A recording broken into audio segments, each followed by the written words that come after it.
ನಮಸ್ಕಾರ. ಪರ್ಸಿಮನ್ ಹಣ್ಣಿನ ಬಗ್ಗೆ ಈ ವಿಡಿಯೋದಲ್ಲಿ ತಿಳಿದುಕೊಳ್ಳೋಣ. ಇನ್ಸ್ಟಾಗ್ರಾಮ್ನಲ್ಲಿ ವೈರಲ್ ಆಗುತ್ತಿರುವಂತಹ ಪರ್ಸಿಮನ್ ಹಣ್ಣಿನ ಬಗ್ಗೆ ನಾನು ಹೆಚ್ಚಿನ ಮಾಹಿತಿಯನ್ನು ನಿಮಗೆ ಈ ವಿಡಿಯೋದಲ್ಲಿ ನೀಡುತ್ತೇನೆ.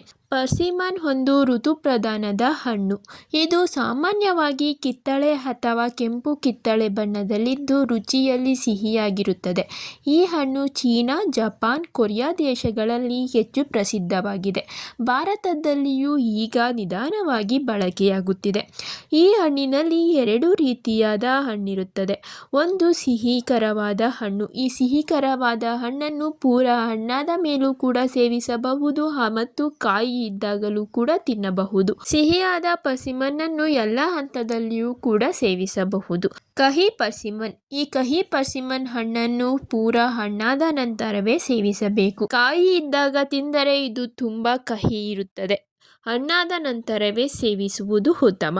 ಪರ್ಸಿಮನ್ ಹಣ್ಣಿನಿಂದ ಆರೋಗ್ಯಕ್ಕೆ ತುಂಬ ಉಪಯೋಗಗಳಿದೆ. ರೋಗ ನಿರೋಧಕ ಶಕ್ತಿ ಹೆಚ್ಚಿಸುತ್ತದೆ. ಪರ್ಸಿಮನ್ನಲ್ಲಿರುವಂತಹ ವಿಟಮಿನ್ ಸಿ ಮತ್ತು ಆಂಟಿ ಆಕ್ಸಿಡೆಂಟ್ಸ್ ದೇಹದ ಇಮ್ಯೂನ್ ಸಿಸ್ಟಮ್ ಅನ್ನು ಬಲಪಡಿಸುತ್ತವೆ. ಇದರಿಂದ ಜ್ವರ, ಶೀತ, ಸೋಂಕುಗಳಿಂದ ರಕ್ಷಣೆ ದೊರೆಯುತ್ತದೆ.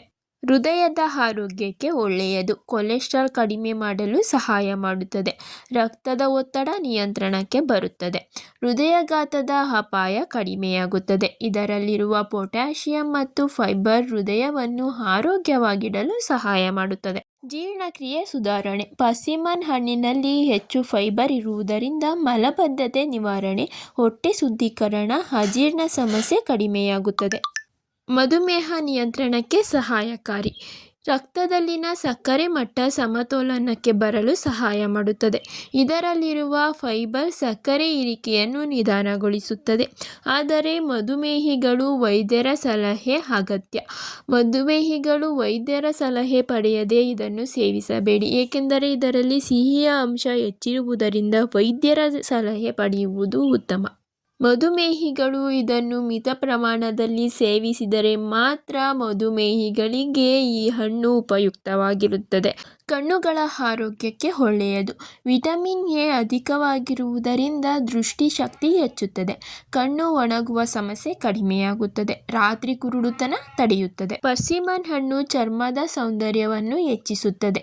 ಚರ್ಮಕ್ಕೆ ಕಾಂತಿ ನೀಡಿ ಮೊಡವೆಯನ್ನು ಕಡಿಮೆ ಮಾಡುತ್ತದೆ ಮತ್ತು ಚರ್ಮದ ವಯಸ್ಸಾಗುವಿಕೆಯನ್ನು ತಡೆಯುತ್ತದೆ. ಪರ್ಸಿಮನ್ ಹಣ್ಣನ್ನು ಪೇಸ್ಟ್ ಮಾಡಿ ಮುಖಕ್ಕೆ ಲೇಪಿಸುವ ಮುಖಾಂತರ ಬಳಸಬಹುದು. ತೂಕ ಕಡಿಮೆ ಮಾಡಲು ಸಹಾಯಕಾರಿ. ಕಡಿಮೆ ಕ್ಯಾಲೋರಿ, ಹೆಚ್ಚು ಫೈಬರ್, ಹಸಿವನ್ನು ನಿಯಂತ್ರಿಸುವಂತಹ ಶಕ್ತಿಯನ್ನು ಈ ಪರ್ಸಿಮನ್ ಹಣ್ಣು ಹೊಂದಿರುವುದರಿಂದ ಡಯಟ್ ಮಾಡುವವರಿಗೆ ಅತ್ಯುತ್ತಮ ಹಣ್ಣಾಗಿದೆ. ರಕ್ತಹೀನತೆ ನಿವಾರಣೆ. ಕಬ್ಬಿಣ ಮತ್ತು ವಿಟಮಿನ್ ಸಿ ಇರುವುದರಿಂದ ರಕ್ತದಲ್ಲಿನ ಹಿಮೋಗ್ಲೋಬಿನ್ ಹೆಚ್ಚುತ್ತದೆ. ದೌರ್ಬಲ್ಯತೆ ಕಡಿಮೆಯಾಗುತ್ತದೆ. ಕ್ಯಾನ್ಸರ್ ಅಪಾಯ ಕಡಿಮೆ. ಪರ್ಸಿಮನ್ನಲ್ಲಿರುವಂಥ ಫ್ಲೇವನಾಯ್ಡ್ಸ್ ಮತ್ತು ಕ್ಯಾರೋಟಿನಾಯ್ಡ್ಸ್ ಕ್ಯಾನ್ಸರ್ ಕೋಶಗಳ ಬೆಳವಣಿಗೆ ತಡೆ ಮಾಡಿ ದೇಹದಲ್ಲಿನ ಫ್ರೀ ರ್ಯಾಡಿಕಲ್ಗಳಿಂದ ರಕ್ಷಣೆ ಕೊಡುತ್ತದೆ. ಮೆದುಳಿನ ಆರೋಗ್ಯಕ್ಕೆ ತುಂಬ ಒಳ್ಳೆಯದು. ಸ್ಮರಣ ಶಕ್ತಿ ಹೆಚ್ಚುತ್ತದೆ. ಒತ್ತಡ ಮತ್ತು ಆತಂಕ ಕಡಿಮೆಯಾಗುತ್ತದೆ. ನರಮಂಡಲಗಳನ್ನು ಬಲಪಡಿಸುತ್ತದೆ. ಪರ್ಸಿಮನ್ ಹಣ್ಣನ್ನು ಹೇಗೆ ತಿನ್ನಬೇಕು ಗೊತ್ತಾ? ನೇರವಾಗಿಯೂ ಕೂಡ ತಿನ್ನಬಹುದು. ಜ್ಯೂಸ್ ಮಾಡಿಕೊಂಡು ಕೂಡ ಕುಡಿಯಬಹುದು. ಸಲಾಡ್, ಸ್ಮೂದಿ, ಡೆಸರ್ಟ್, ಜಾಮ್ ಮತ್ತು ಜೆಲ್ಲಿಯಾಗಿ ಕನ್ವರ್ಟ್ ಮಾಡಿ ಇದನ್ನು ನೀವು ಸೇವಿಸಬಹುದು. ಪರ್ಸಿಮನ್ ಹಣ್ಣನ್ನು ಸೇವಿಸುವಾಗ ಗಮನಿಸಬೇಕಾದಂತಹ 4 ಅಂಶಗಳು. ಅತಿಯಾಗಿ ಸೇವಿಸಬೇಡಿ. ದಿನಕ್ಕೆ 1 ಹಣ್ಣನ್ನು ಸೇವಿಸುವುದು ಉತ್ತಮ. ಪರ್ಸಿಮನ್ ಹಣ್ಣು ಕಾಯಿ ಇದ್ದಾಗ ಸೇವಿಸುವುದನ್ನು ತಪ್ಪಿಸಿ. ಪೂರ್ಣ ಹಣ್ಣಾದ ನಂತರ ಸೇವಿಸುವುದು ಉತ್ತಮ. ಮಧುಮೇಹಿಗಳು ಮಿತ ಪ್ರಮಾಣದಲ್ಲಿ ಸೇವಿಸುವುದು ಉತ್ತಮ. ಇದು ಅತಿ ಸಿಹಿ ಇರುವುದರಿಂದ ಮಧುಮೇಹಿಗಳಿಗೆ ಇದು ಅಷ್ಟು ಒಳ್ಳೆಯದು ಅಲ್ಲ. ಆದ್ದರಿಂದ ಇದನ್ನು ಮಿತ ಪ್ರಮಾಣದಲ್ಲಿ ಸೇವನೆ ಮಾಡಿ. ಮಿತ ಪ್ರಮಾಣದಲ್ಲಿ ಸೇವನೆ ಮಾಡಿದರೆ ಮಧುಮೇಹ ಸ್ವಲ್ಪ ಕಡಿಮೆಯಾದರೂ ಆಗಬಹುದು. ಹೊಟ್ಟೆ ಸಮಸ್ಯೆ ಇದ್ದರೆ ಇದನ್ನು ತಿನ್ನುವುದನ್ನು ಕಡಿಮೆ ಮಾಡಿ. ಇಷ್ಟೇ ಅಲ್ಲದೆ ಈ ಹಣ್ಣು ಪೌಷ್ಟಿಕಾಂಶಗಳನ್ನು ಕೂಡ ದೇಹಕ್ಕೆ ಅಗತ್ಯವಾದಂತೆ ನೀಡುತ್ತದೆ. Vitamin A, vitamin C, vitamin E, vitamin ಬಿ6, ಪೊಟ್ಯಾಷಿಯಂ, ಕ್ಯಾಲ್ಸಿಯಂ, ಮೆಗ್ನೀಷಿಯಂ, ಕಬ್ಬಿಣ, ಫೈಬರ್, ಆಂಟಿ ಆಕ್ಸಿಡೆಂಟ್ಸ್ನಂತಹ ಪೌಷ್ಟಿಕಾಂಶಗಳನ್ನು ಈ ಹಣ್ಣು ಹೊಂದಿದೆ. ಇನ್ನೂ ಹೆಚ್ಚಿನ ಆರೋಗ್ಯ ಮಾಹಿತಿಗಳನ್ನು ಪಡೆದುಕೊಳ್ಳಲು ನಮ್ಮ SKN ಯುನಿಕ್ಯೂ ಚಾನಲ್ ಅನ್ನು ಲೈಕ್, ಕಮೆಂಟ್, ಶೇರ್ ಮತ್ತು ಸಬ್ಸ್ಕ್ರೈಬ್ ಮಾಡ್ಕೊಳ್ಳೋದನ್ನು ಮರಿಬೇಡಿ.